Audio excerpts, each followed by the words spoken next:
what's up mga idol, and this is RJ Arts TV, and for today's video, share ko lang sa inyo yung ginawa kong PCP, inspired by PCP air gun. Ito po ay 8mm steel ball, and so inspired by PCP air gun. So gusto ko lang share sa inyo, hindi ko naman binidyohan kung paano ko siya sinet up kasi ginagawa ko lang siya pag may vacant ako kasi may trabaho din ako guys. So ginawa ko na nga pala siyang camouflage. Bumili ako sa Lazada ng spray paint na camouflage. So yung barrel niya guys, sukatin natin yung barrel niya. Meron siyang 27 inches barrel, then naka bolt action din siya. Then ito nga pala yung bipod natin. Ginawa ko to nung previous video ko, I think 9 months ago na yun. Ginawa ko siya, yung ginawan ko ng tutorial.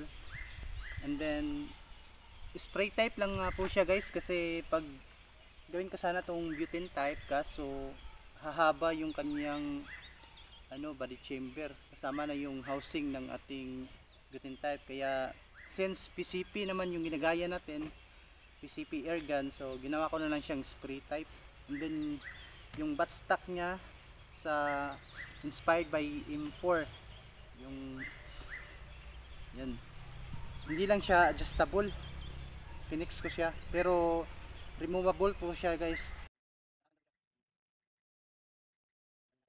So ito natin, so yan siya M4 type na buttstock.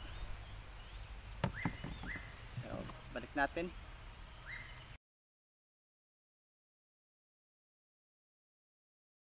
And then yung pinaka bipod natin guys, gawa po siya sa aluminum. And then ito is PVC po siya. Then meron din siyang spring. May spring siya dito. Na po-fold din siya guys.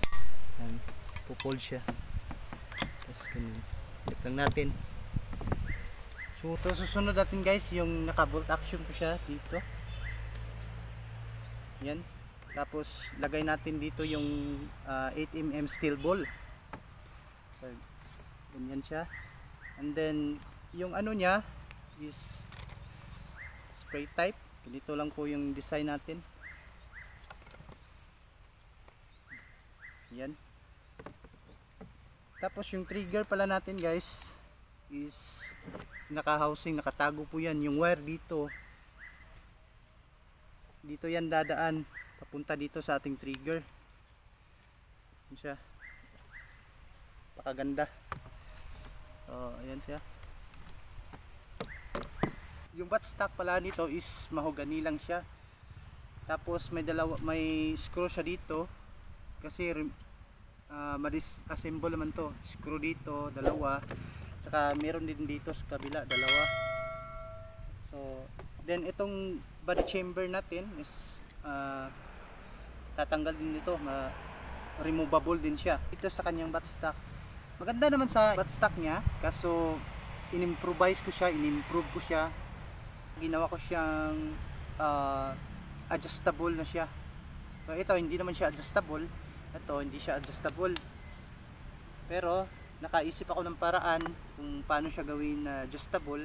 Tapos ganito din yung forma niya, ganito din yung forma niya. So mamaya ipapakita ko sa inyo yung finished product nito, yung buttstock niya. So far maganda naman siya. So, satisfied naman po ako sa gawa ko. Siguro sa next video natin gagawa natin ng tutorial yung. So kanina binanggit ko na meron tayong adjustable buttstock na ginawa. So papakita ko na sa inyo guys kung finished product niya. So ito na pala yung buttstock natin guys. Ito siya, yung M4 type adjustable buttstock. Yan, meron siyang design dito. So ganito yung itsura niya, finished product natin. Kukulayan na natin to sa next siguro video natin, pero hindi ko siya gagamitin doon pansamantala kasi gumagawa din ako ng ibang PCP type na air gun. So ito yung gagamitin natin. Pag pinihit mo to guys, press mo to pataas, Ayan siya. Yan, bumubol. So ito siya guys, yung kanyang magiging lock sa loob. May pin dito sa loob. So ito yung magiging lock niya sa loob guys. Nakikita nyo may mga butas siya sa loob. 6 na butas. PVC to. Ito 3/4 na PVC, and then ito is 1 inch na PVC. So ito siya, oh, yung forma niya. Pag pinit mo to pataas, yan yung spring dito. Yan. Tsaka yung nasa loob, hindi niya makita kasi madilim. Yan siya.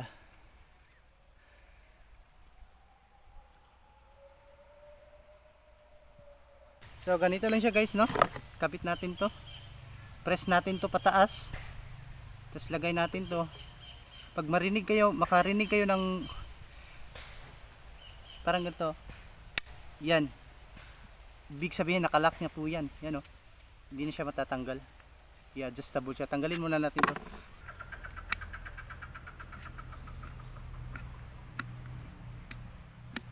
Yan. Yan siya, oh. Ganda niya. So try natin to ikabit sa airgun natin. Try natin guys. Tanggalin natin to. Pasok natin to sa loob. Dito yan siya. And then pag finix natin, lagyan natin ng solvent dito. Pag finix natin. So ganito yung magiging itsura niya.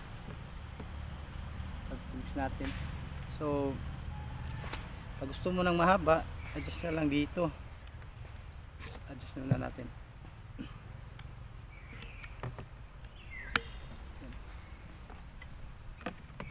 Ayan. So ganun lang kasimple. So ganda. Ganda niya. So yun. Test fire muna natin. Kasi hindi pumutok. Okay.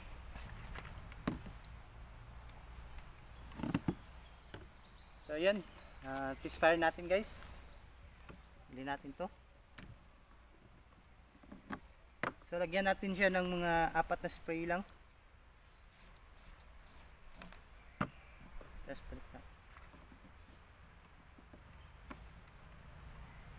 So ito yan. Yan. Okay naman siya. So maraming salamat po guys sa panunood. And God bless po sa ating lahat.